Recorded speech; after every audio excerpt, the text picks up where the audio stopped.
Putang ina, napakainit dito sa Pilipinas. 48 degrees Celsius. Ay gago, may solvent boy. Lipad ako, tweng.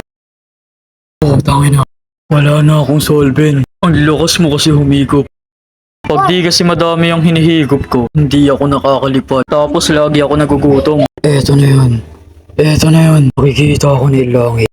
Mga pokining ina nyo. Pinagkakamalan nyo akong nagjajakol sa bintana.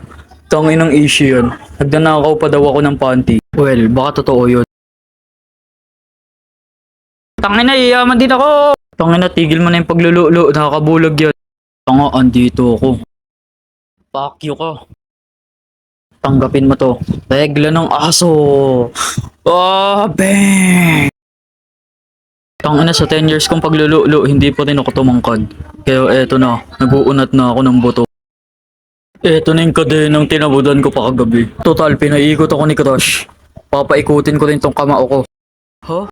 Pagtarong, uy, ayaw sigig katawa. Etong sayo! Eto pa para.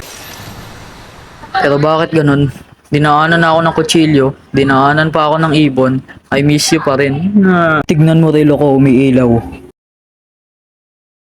Gago, ayoko pa mamatay. Di ko pa napapanood si Lexilor!